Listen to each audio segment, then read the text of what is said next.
वंदे मातरम, वंदे मातरम। कल चले हम फिदा जान वतन साथियों, अब तुम्हारे हवाले वतन साथियों, अब तुम्हारे हवाले वतन साथियों।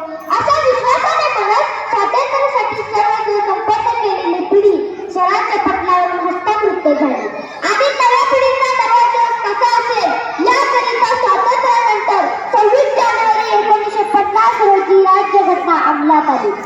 आजच्या दिनी माझे गुरुजन, माझ्या शाळेचे मुख्याध्यापक, शिक्षक वर्ग तसेच व्यासपीठासमोरील उपस्थित विद्यार्थी मित्र या सर्वांचा मी मनापासून स्वागत करते। नमस्कार मित्रांनो, मी कुमारी रोजा इमाम शेख, गाव राजापूर, तालुका तासगाव, जिल्हा सांगली येथील रहिवासी असून मी गीतभागिक कृषी माध्यमिक विद्यानिकेतन तासगाव येथील इयत्ता 6वी मध्ये शिकत आहे। मित्रांनो, स्वातंत्र्यानंतर 26 जानेवारी 1950 रोजी राज्यघटना अंमलात आली, कारण स्वराज्यानंतर सुराज्याची स्वप्ने भारतीय जनता पाहू लागली। पंडित जवाहरलाल नेहरू, सरदार वल्लभभाई पटेल आणि लाला लजपत राय यांच्या नेतृत्वाखाली भारत सुखाने नांदेल असे दिसू लागले।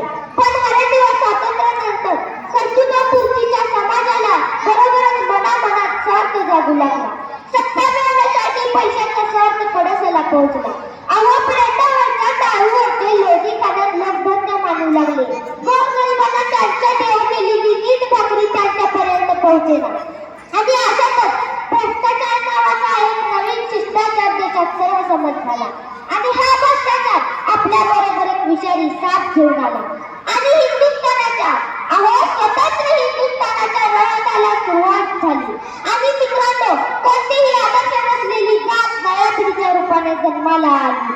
स्वार्थ हा त्याचा धर्म आहे, भ्रष्टाचार ही त्याची संस्कृती आहे, काळा पैसा हा त्याचा परमेश्वर आहे आणि सत्ता मिळवणे हेच त्याचे अंतिम अध्याय आहे। आणि स्वतंत्र भारताला लागलेली हीच खरी कीड आहे, हीच खरी कीड आहे। आणि निवडणूक हा त्यातील वैध आणि सोपा मार्ग लागला। सरकारी कचेऱ्या, शिक्षण संस्था, सामाजिक संस्था, वैद्यकीय क्षेत्र अशा सर्व क्षेत्रात स्वार्थ आणि भ्रष्टाचार हातात हात घालून वावरत आहे। इंग्रजांनी केलेले अत्याचार परवडले, कारण ते परकीय होते, पण आपल्याच देशातले आपलेच लोक, स्वकीय लोक दिवसाढवळ्या हत्याकांड अत्याचार करू लागले। कोण कुणाला कसा जाब विचारायचा?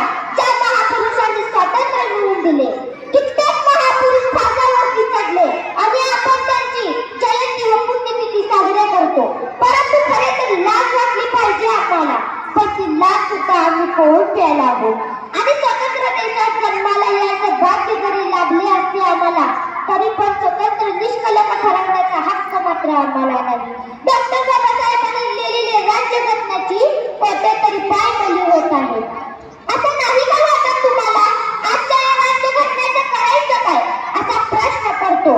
पण ज्या महापुरुषांनी जीवाचं रान करून राज्यघटना निर्माण केली, त्यातून स्वतंत्र, समानता, बंधुता आणि एकतेचा संदेश दिला, त्या राज्यघटनेची मान, पण आणि शान आपण राखली पाहिजे, आपण राखली पाहिजे।